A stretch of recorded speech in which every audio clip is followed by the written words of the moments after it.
appalling, for lack of a better term, how the DA has treated this case. Tonight, a new snag in the Menendez brothers' push for resentencing. Attorneys on both sides of the case venting frustration during a court hearing today. If you don't have the law, pound the facts. And if you don't have the law or the facts, pound the prosecutor. Good evening, everyone. Welcome to West Coast Wrap. I'm Alex Savage. Today, a Los Angeles judge postponed resentencing hearings for Eric and Lyle Menendez, who were convicted of killing their parents. This delay stems from a dispute over a parole board report that was ordered by California's governor. And as Fox 11's Christina Gonzalez reports tonight, the defense in this case wants the district attorney dismissed. We are filing a motion to recuse the district attorney in this case. Attorneys for the Menendez brothers want the DA's office dismissed from the case, accusing DA Nathan Hochman of bias against the Menendez family. He has done nothing but traumatize, abuse, and serially traumatize them ever since. This man is not a victims' rights advocate. He is a predator, and I'll leave it at that. If you don't have the law, pound the facts. And if you don't have the law or the facts, pound the prosecutor. The DA's response to criticism even before today's proceedings began, when Menendez family members arrived ready to testify.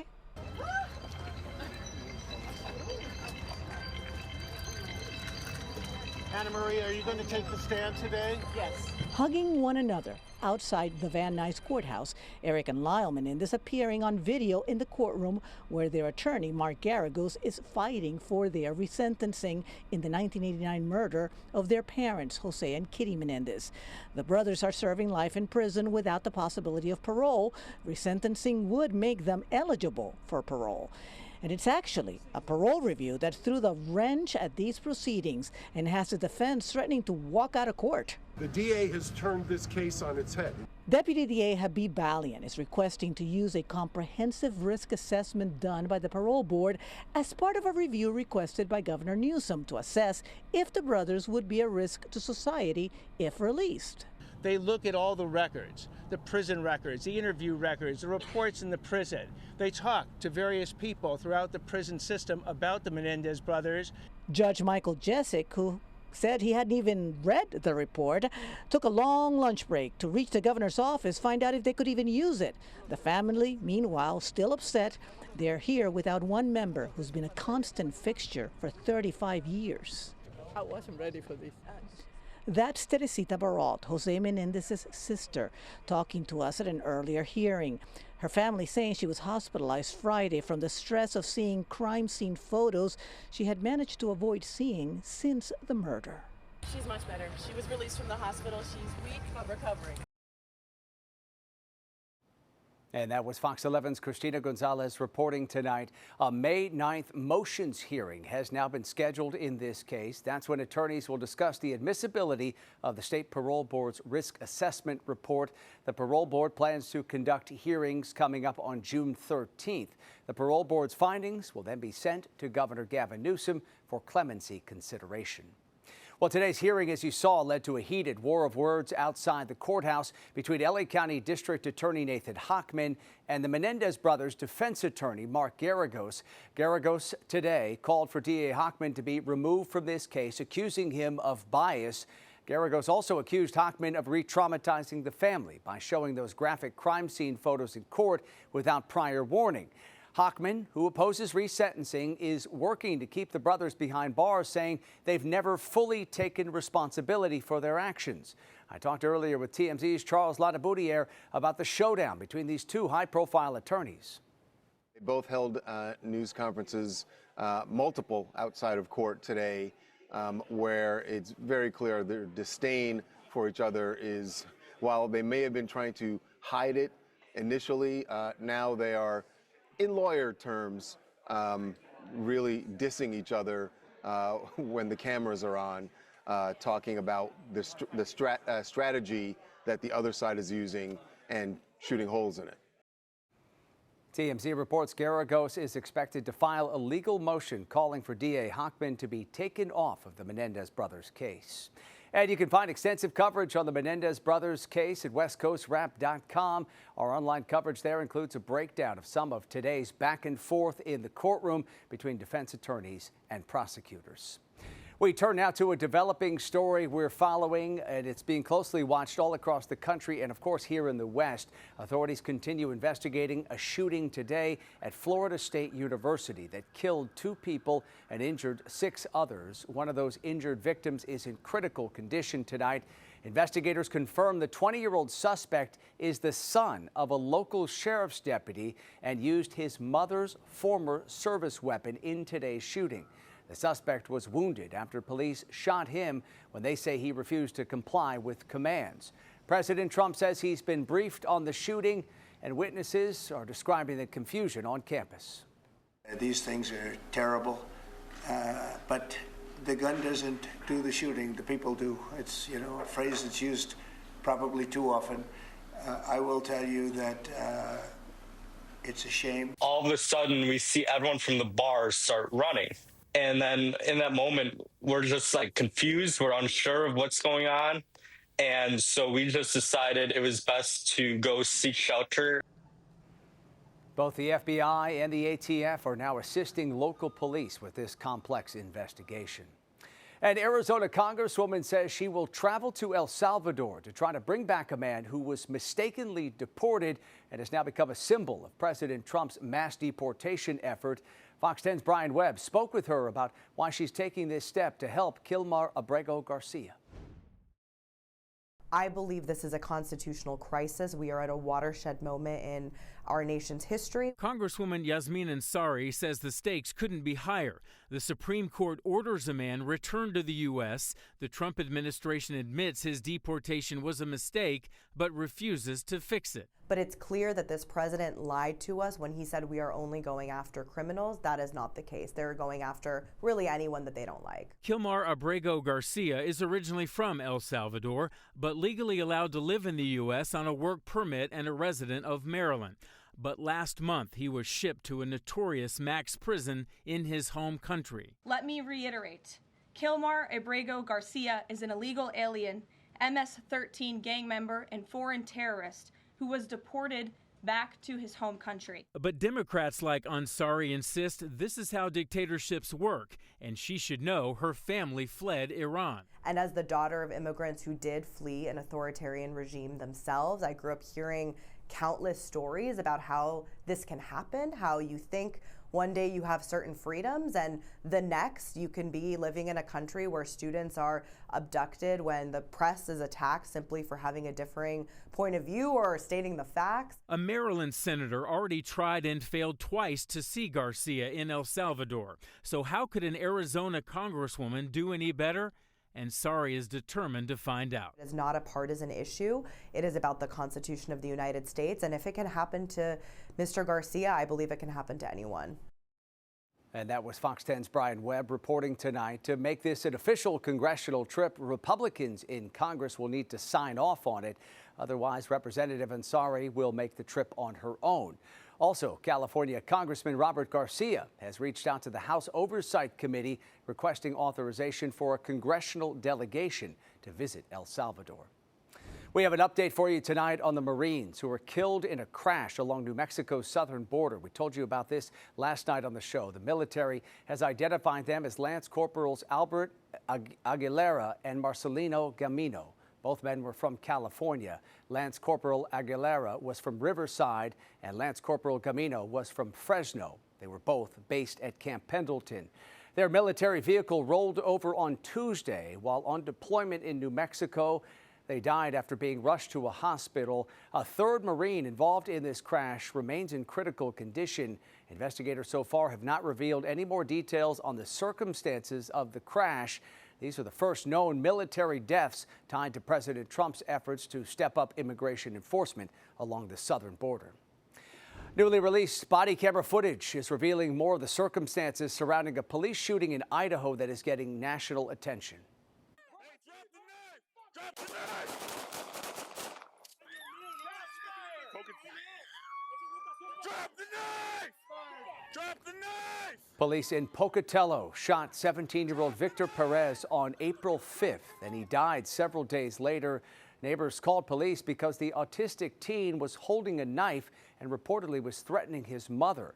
After the release of today's body camera footage, the mayor in Pocatello said he would not take questions because of pending litigation. He also offered his condolences to the Perez family. It is my hope that we will, as a community, be able to find ways to move forward. I recognize it's going to take a very long time for our community to heal from this, if we ever really truly heal from this. The Perez family attorney says a wrongful death lawsuit is now pending, accusing police officers of using excessive force in this case. Coming up tonight here on West Coast Wrap, broadening access to psychedelic therapy. The new partnership in Oregon providing insurance coverage for psilocybin services. And in weather, here is our live camera looking out toward LAX in Southern California. A lot of clouds in place and about a 20% chance of showers for tonight. We'll update the West Coast Wrap forecast coming up. It's the group of friends that all gather in this central living room. And you get introduced to them in this house that is so relatable. Also tonight, remaking movie magic. See what's being done to bring the Goonies house back to its original glory in Oregon.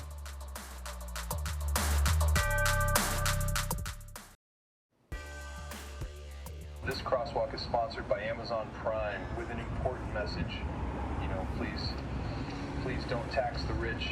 Otherwise, all the other billionaires will move to Florida too. Wouldn't it be terrible if all the rich people left Seattle or got Luigi'd and the normal people could afford to live here again? Well, another crosswalk here in the West has been hacked, as you heard there. Similar to what we saw in the San Francisco Bay Area, a crosswalk box in Seattle is playing a message that's doing a lot more than just letting people know the walk light is on. In Seattle's case, the message is made to sound like it's coming from Amazon CEO Jeff Bezos. It is an AI simulation of his voice. The message references Luigi Mangione, who is suspected of killing United Healthcare CEO Brian Thompson. Messages coming from crosswalks in the Bay Area have been made to sound like they're coming from Tesla CEO Elon Musk and Meta CEO Mark Zuckerberg. We turn now to a first for healthcare coverage in this country. A new partnership here in the West makes it possible for some patients to get insurance coverage for psilocybin services. Fox 12's Michaela Armstrong shows us how this is working in Oregon. Oregon being the first state to, have regulated psilocybin services, it makes a lot of sense that our state would also be the first one to have to navigate and thread this needle of insurance coverage. A new day begins for psychedelic care. A psilocybin service center, Bendable Therapy, and Enthia Insurance embark on a new partnership, bridging the gap between cost and care to provide access to Oregonians. According to records from Oregon Psilocybin Services, there are more than 25 psilocybin service centers and more than 300 facilitators in Oregon. Amanda Gao, co-founder and executive director of Bendable Therapy, says the cost of treatment can be up to $3,800 out of pocket for one session, turning many away. She says that is why having treatment accepted by Enthia Insurance is so important. But cost is a huge barrier. So I think that the interest is definitely high and cost is a barrier. And so by having insurance being able to cover these treatments, it really does open the door for so many other people to access care. Gao hopes this partnership will be a model nationwide and open the door for more companies to insure psychedelic therapy, making the treatment more of an established part of the healthcare system. Psilocybin-assisted therapy belongs alongside all other reimbursable mental health modalities. And it really is validating that process and, allowing people to see this as what it truly is, which is a huge benefit to the mental health community. Michaela Armstrong, Fox 12 Oregon. Protesters in the San Francisco Bay Area are calling for the protection of Medicaid funding.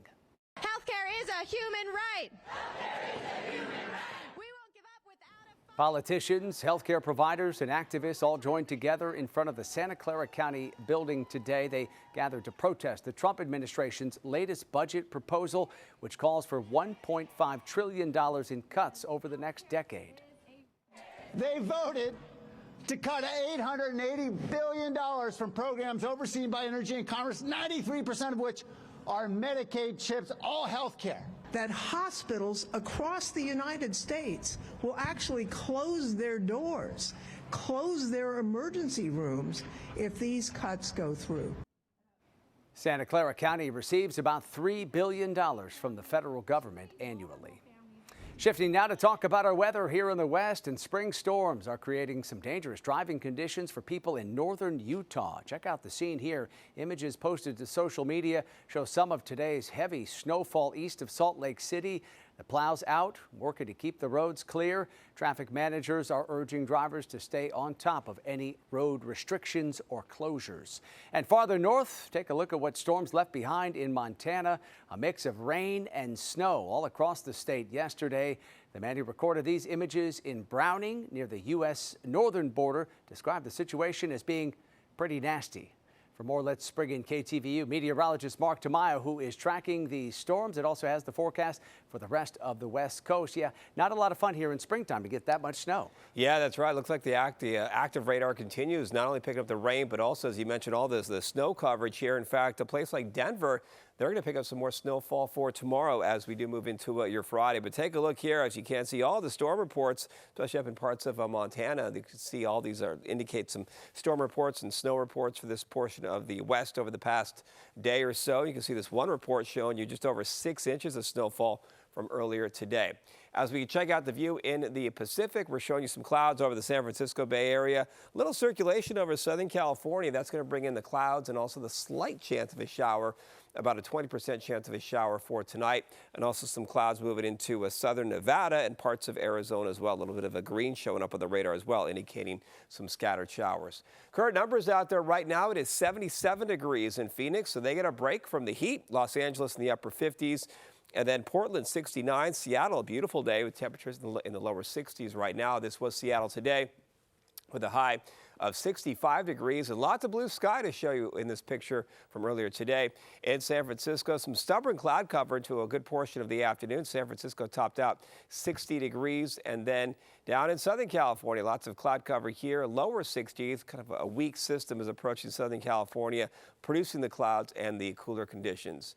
Here's a plan for tomorrow for your Friday. Sunshine up in Seattle for tomorrow, close to 70 degrees. But the main active weather, it's going to be out toward Denver. They're going to pick up not rain showers, but some snowfall back in their forecast for tomorrow. As you can see, they're on the colder part of that weather system that will lead to the cooler temperatures and also the possibility of some snowfall. Here is the forecast model. Definitely look at all that coverage showing up for tomorrow. So winter, I know it's still springtime, but winter's not over just yet, producing the snow showers and even some coverage in portions of Arizona as well. There is a chance of a shower closer to Phoenix for tomorrow. And then into Saturday, you can see what happens. That system, that snow producer, tries to move on out to the east, and then we have the system moving up into the Pacific Northwest. So here is the forecast over the next 3 days. Lots of sunshine in Seattle for tomorrow, but there's a slight chance of some rain showers in the Saturday forecast. Maybe those chances going up into Sunday. Southern California, sun-cloud mix. We'll keep the clouds in the forecast for Phoenix tomorrow with that chance of a shower. But as you can see, the main action in terms of winter, that is really showing up in the Denver forecast for Friday, and then maybe some scattered rain showers into Saturday as well. So no major heat to talk about. We get a break from the heat on this forecast map over the next few days, and still talking about some snow, as you can see out toward the Rockies. Yeah, kind of the remnants of winter hanging on tight here. Just a little bit left over, yeah. All right, Mark, thank you. Coming up tonight here on West Coast Wrap, a transformation underway in the Pacific Northwest for movie lovers. Up next, the man tasked with restoring the Goonies house shares how he's doing it. A social media influencer in the Phoenix area is once again showering locals with a big giveaway. Local YouTuber Juan Gonzalez dropped $20,000 today at Los Altos Ranch Market in downtown Phoenix, allowing the first 200 customers in line to pick up a $100 gift card to stock up on groceries. Gonzalez is planning to do giveaways just like this one at least once every 2 months. He announces those events the morning of on his Instagram page, and lots of folks following that page closely. The iconic Goonies house, featured in the 1985 classic Steven Spielberg film, is being restored right now to its original glory.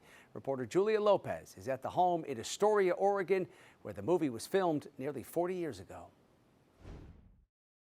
Hey, you guys, the Goonies house in Astoria is under renovation, but don't worry, it's far from its last Goonies weekend. The whole house, top to bottom, back to the way it was in the movie. James Pierce Connolly has spent years. This is every screenshot of the movie Working towards this moment. The current owner of the iconic house overlooking Astoria wants it to feel like a step back in time to 1985. This is the house. Connolly, an Emmy Award-winning designer, is charged with bringing the home, built in 1896, up to 2025 code, while keeping the interior exactly the way the Walshes wanted it. After all, saving this home is what drove Steven Spielberg's Goonies to search the coastline for treasure in the first place. It's the group of friends that all gather in this central living room. And you get introduced to them in this house that is so relatable. Every choice in the film and in his work has a purpose. I am calling the people that made the movie. I am asking them where they shopped. I'm asking them why they made those decisions. Connolly, a Goonies fan himself, feels the pressure of the cult classic he's taken on. Like, there are some super duper fans. And not only that, but Steven Spielberg made this movie. So like, whatever we're doing, it's gotta be right. The fans themselves play a role. Connolly says he's constantly sent ideas or even shipped replica pieces from people across the globe. But he's sourcing as much as he can locally.